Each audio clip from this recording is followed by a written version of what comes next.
City Chiefs, and to break it all down for us from inside the birds and all over the place here on 97.5 The Fanatic, our man Andrew DiCecco joins us. Andrew, good morning. How are we doing today? Doing well, and that was a glorious afternoon, Andrew, until about 2 minutes into that game. Yeah. Wait a minute, it was like 7 minutes in or 6 minutes in. But it was all right. Yeah, until you saw the defensive line of the Sooners line up in front of the offensive line of the Owls, and you said, oh my gosh, look at the size of that one. This could be a rough day for the Owls. But hey, a good 2 wins to start the season before that loss to the Sooners. Now, Andrew, we're obviously talking about 2 wins for the Eagles after they beat the Chiefs yesterday in Arrowhead. And, of course, as you could imagine, one of the biggest talking points today has so far been about the offense. So we're curious, your analysis, do you pin this more on Patullo's game plan? Do you pin this more on Jalen Hurts? We've had a lot of negative Jalen Hurts texts today. Or do you give credit to what Kansas City did defensively? Well, and this is a cop-out, or I don't want it to sound like a cop-out, but I think it's a combination. It's never just one person's sole responsibility when something isn't going right and when things go well. Now, it would be disingenuous for me to share with the audience an opinion right now without going back and watching the All-22, the coaches' tape, where you get the full scope of the view. Were receivers getting open and they were being missed? Was Jalen being hesitant and not pulling the trigger? Was Kevin Patullo just simply not dialing up anything creative? Were the route concepts not good enough? Those are all things that I'm going to learn, and we're going to learn over the next couple of days, certainly when we hear Kevin Patullo speak tomorrow. But I will say this. The offense left a lot to be desired. There wasn't a lot of imagination, creativity, pushing the ball down the field. And when you hear the word evolve that was tossed around a lot in the offseason and you haven't seen it manifest quite yet through 2 games, yeah, I mean, there's going to be questions. But, guys, I've seen a lot of really extreme opinions on Kevin Patullo, on just skimming social media, and I think it's a little bit excessive through 2 games. This is someone who no one was really – I mean, 3 consecutive drives in the opener, the Eagles scored touchdowns. And this is what happens when you don't have the full complement of players that are getting those reps with one another in the preseason. The passing game didn't even look that sharp in training camp. It had its moments, but I believe that after this first month, and I've been really consistent with this, week 5, when the Eagles play the Broncos, that's where you're going to get a better sense of what their identity is offensively, and their defense should really be rounding into form as well. Andrew, just a little pushback here. Is when I hear about, when we don't have these players with a full semblance of getting to work together in the preseason and the plays in the preseason, what about all these other teams that didn't play their starters in the preseason? I mean, they didn't look very crisp week 1. And there's some teams that, you could cherry pick a handful, but they haven't looked overly sharp as well in week 2. I've said this constantly, and I've been consistent. I'm going to lean on this. Teams look at September, whether you like it or not, as an extension of the preseason. That's not to say that the offense needs to improve. It certainly does for this team to get to ultimately where they want to go. But I think to point at Kevin Patullo and single him out as the primary culprit in the offensive shortcomings in terms of the passing game, I think that's a little short-sighted. You're listening to 97.5 The Fanatic, WPEN, WPN HD1, Burlington, Philadelphia, a Beasley Media Group station broadcasting live from the Comcast Business Studio, powering possibilities. Andrew DiCecco joining us here on Kincade and Salciunas here on 97.5 The Fanatic. So now that we got the offense stuff out of the way, that defense yesterday, oh my God, the Philadelphia Eagles defense was great.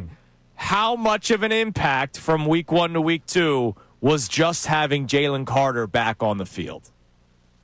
Yeah, man, I think you can see the impact that he made right off the bat, just opening things up. I thought Jordan Davis, by the way, had another really strong outing, especially defending the run. It was a defense that you saw swarm to the football, and Nolan Smith, really physical and violent at the point of attack. It just seemed like with Jalen Carter there, his impact really reflected through all 3 levels of the defense. And I really did think that Vic Fangio did a nice job adjusting and playing the Eagles playing that defense a little bit differently in the second half, because Patrick Mahomes looked like he was reeling for the 3rd and 4th quarter. How much were you shocked or maybe surprised by how Fangio attacked the Chiefs defensively and how Spagnuolo attacked the Eagles? I was really impressed and taken aback a little bit by how Vic Fangio approached that game, because he didn't send a single blitz in Super Bowl 59, and I believe, according to True Media, there was 11 blitzes on Sunday. So they were a lot more aggressive than they have been traditionally. And I think when you know that Patrick Mahomes doesn't have a lot of optionality in terms of the passing game, that's where you're able to sell out and be a little bit more confident in that, and then let your players rally to the football and clean up. They also had really good rush discipline in the second half, especially because early on, Patrick Mahomes, their primary source of offense was him picking up yards with his legs. But and then for Spagnuolo, just aggressive. I thought that his defense really pinned their ears back and got after the Eagles quite a bit. And from a pass blocking perspective, I thought there were moments that the Eagles' offensive line gave him a lot of time. There were 4 or 5 seconds that Jalen Hurts was standing back there. But then there were other moments where I thought that the Chiefs and Steve Spagnuolo dialed it up correctly. But, yeah, it was a good chess match. Did you feel the absence of Dallas Goedert yesterday? Definitely. Absolutely. I mean, on the first play of the game, Leo Chenal, the linebacker for Kansas City, gets off the edge. Calcaterra whiffs on the block. He doesn't get a hand on him and gets to Jalen Hurts. And, I mean, Kylan Granson, I didn't think that he's not an inline blocker. That's really not what he's here to do. But he saw that the Eagles played a lot of 12 personnel, and then Cameron Latu was in for about 6 plays. He was way more effective in that area. But you definitely felt the impact from Dallas Goedert, especially as a blocker, but also in the early stages of that game where I thought the Eagles were trying to force some things down the field and not necessarily take what was being given to them. That's where those short dump-offs, those intermediate completions to Dallas Goedert really settles that offense in and gets them headed in the right direction. When you've seen the first 2 games, and I know you already have done a little pre-scouting, I know who you are, that you look at teams like the Rams and Tampa coming up. What would give you the most sort of early week alarm heading into the Rams game from what you've seen out of the Birds in the first 2 weeks? And what would make you feel really good going into the matchup? I think the lack of imagination and innovation with the passing game, especially when you're expecting to see some new wrinkles. And again, it's just been 2 games. But when you're going up against the Sean McVay offense that can put up points, and they do have a lot of razzle-dazzle and eye candy, the Eagles have to make sure that they're being a balanced team and they're keeping defenses honest, because eventually, yes, you are winning games, but that will catch up to you. How they're winning isn't necessarily sustainable. You could argue that as long as they protect the football, I guess it is sustainable, but they have to find ways to really advance and move that offense forward. Now, what am I encouraged with, John? I think the development of their younger players on defense, and I'm going to hone in on linebacker Jahad Campbell and safety Drew McCouba. Yeah. Andrew's going to need a moment. Unleash Campbell is what I was asking for last week, my man. And he certainly was. I mean, this is a physical player who just attacks that line of scrimmage. He's really comfortable and fluid in space.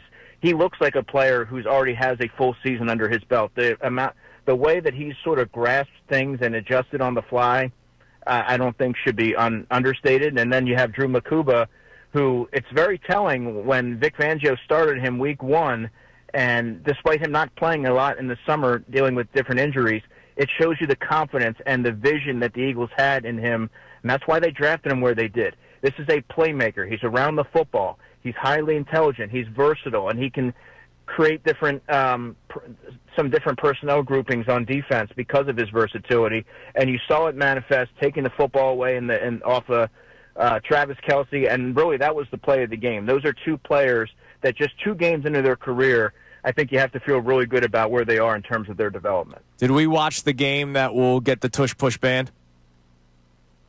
Eventually. I think it will eventually, and they may refer to this game as the source of it. I mean, we got Dean Blandino giving his opinion during his analysis of the play, talking about how I'm done with the tush push, and I'm just going to guess that sentiment's going to start to spread. That helps a lot. Yeah, that could help a lot. So. Yeah, I mean, it feels inevitable anyway, but certainly, I came away with the same takeaway as you, Andrew. It feels like this is going to be the game that they refer back to and try to get some legs underneath it to get rid of it. One quick thing. It was pointed out to me that Rich McKay and the Rules Committee, they rarely take up a vote on a rule 2 years in a row when it's defeated in a year. That has not been common. So that's just something to look into. They rarely take up when a vote comes and a vote is negative. They rarely take up the same vote the next year. So that's the only thing that could potentially save it. But I think it's done. I think it's yeah. I think there's going to be enough teams to your Correct. point, John, that they're going to have to try to address it. All right, one more thing about the offense, Andrew. We love having you on as always.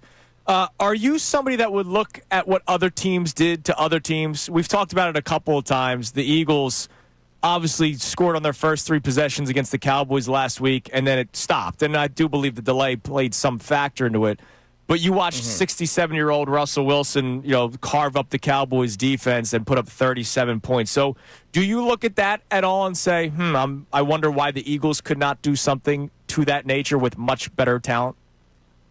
I did. That was going through my mind when I watched the game, and I was taking my notes. Like, Russell Wilson was dicing them up, moving up and down the field without any issue, without the same, prolific personnel that the Eagles have. Now, it's not always quite that simple. You have to look at, like, I would have to go back and look at the protection. I would have to look at the route concepts and things like that as well. There's a lot that's baked into it. But, on the surface, yeah, I think that should be a sentiment that a lot are wondering coming off that game. He threw for, 450 yards in that game? Yeah. That's nothing to bat an eye about.